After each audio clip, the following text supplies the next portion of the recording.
Kita mulai sesi wawancara ini. Bismillahirrahmanirrahim. Assalamualaikum warahmatullahi wabarakatuh. Selamat siang, Waalaikumsalam warahmatullahi wabarakatuh. salam Yang sejahtera untuk kita semua. Yang terhormat, dosen pengampu dari mata kuliah pelajaran pendidikan kewarganegaraan, Ibu Lili Hastuti, SPD MPD. Saya doakan agar Ibu dalam keadaan sehat, tentu dilancarkan segala urusan, dan juga dapat lindungan dari Allah Subhanahu wa Ta'ala. Izin perkenalkan diri, Ibu. Saya Ardika Widiarto. Saya dari Prodi Rekayasa Sipil, berkedudukan di kampus Universitas S. Unggul daerah Bekasi, yaitu di Harapan Indah. Saya hari ini bersama narasumber yaitu Mas Fadil, selaku tokoh masyarakat di organisasi Karang Taruna dan juga pelaku UMKM.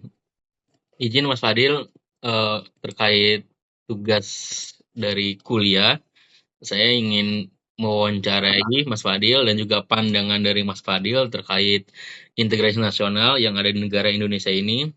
Dan ada 5 pertanyaan Mas Fadil. Yang pertama yaitu, apa makna integrasi nasional menurut Mas Fadil? Dipersilakan Mas Fadil. Oke, baik, izin menjawab, Mas. Menurut saya integrasi nasional itu adalah proses menyatukan berbagai perbedaan yang ada di Indonesia, baik suku, agama, budaya, bahasa, maupun latar belakang sosial dalam satu kesatuan sebagai bangsa Indonesia. Integrasi nasional bukan berarti semua orang harus sama, tapi bagaimana perbedaan itu tetap bisa hidup berdampingan dengan rasa saling menghargai. Nilai ini sejalan dengan semangat Bhinneka Tunggal Ika dan dasar negara Pancasila yang menekankan persatuan di tengah keberagaman. Oke, Mas, sudah, Mas. Baik Mas Fadil, terima kasih. Lalu pertanyaan kedua, apakah saat ini persatuan bangsa Indonesia dalam kondisi kuat ataupun rentan? Kiranya kuat, ya bisa dikasih alasan mengapa, lalu kiranya rentan juga bisa dikasih alasan mengapa Mas Fadil. Terima kasih. Kondisi persatuan bangsa saat ini bisa dibilang kuat, tapi juga rentan. Kuat karena masyarakat Indonesia masih punya rasa nasionalisme dan solidaritas, apalagi saat menghadapi bencana atau momen besar nasional. Namun di sisi lain, persatuan juga cukup rentan karena sering muncul konflik di media sosial, perdebatan politik yang berlebihan, serta isu sara yang mudah memecah belah. Jadi kondisinya tergantung bagaimana masyarakat menyikapi perbedaan dan informasi yang beredar. Baik, terima kasih Mas Fadil. Dan pertanyaan ketiga terkait ancaman apa yang paling nyata terhadap integrasi nasional di negara Indonesia ini, Mas Fadil? Ancaman yang paling nyata adalah penyebaran hoax, ujaran kebencian, dan sikap intoleransi. Media sosial sering jadi tempat penyebaran informasi yang belum tentu benar, dan kalau masyarakat tidak bijak, hal ini bisa memicu perpecahan. Selain itu, paham radikalisme dan sikap fanatisme berlebihan terhadap kelompok tertentu juga bisa mengganggu persatuan bangsa. Oh, baik, terima kasih. Pertanyaan keempat, Mas Fadil, bagaimana peran generasi muda dalam menjaga persatuan khususnya di negara kita Republik Indonesia, Mas Fadil?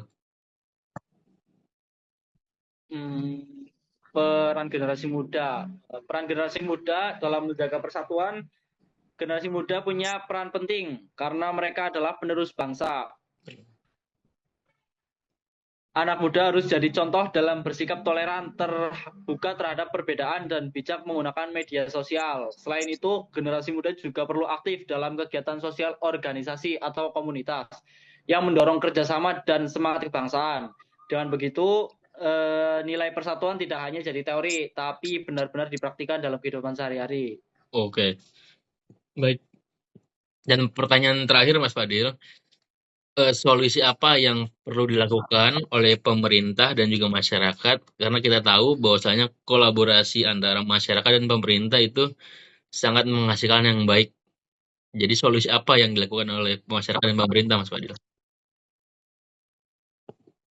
Solusi yang perlu dilakukan masyarakat dan pemerintah. Masyarakat perlu meningkatkan kesadaran untuk saling menghargai dan tidak mudah terprovokasi isu yang belum jelas kebenarannya. Pendidikan karakter dan wawasan kebangsaan juga perlu diperkuat, baik di sekolah maupun di lingkungan keluarga. Sementara itu, di lingkungan keluarga,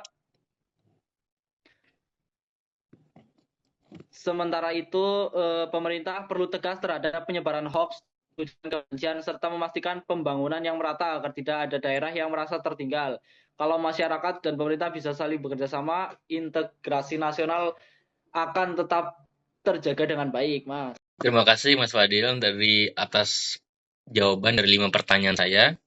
Jadi berdasarkan hasil wawancara yang telah kami lakukan, dapat disimpulkan bahwa integrasi merupakan kondisi persatuan dan kesatuan bangsa yang tetap terjaga di tengah keberagaman suku, agama, budaya, dan bahasa.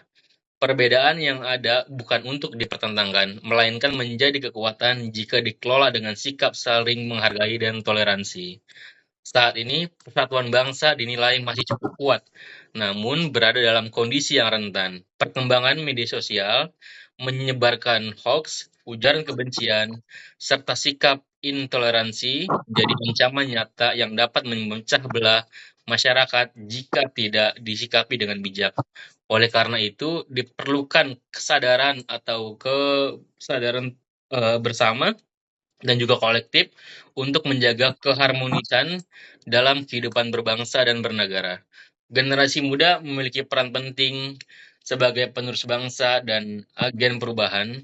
Mereka diharapkan mampu menjadi contoh dalam bersikap toleransi, berpikir kritis terhadap informasi, serta aktif dalam kegiatan positif yang mempererat persatuan.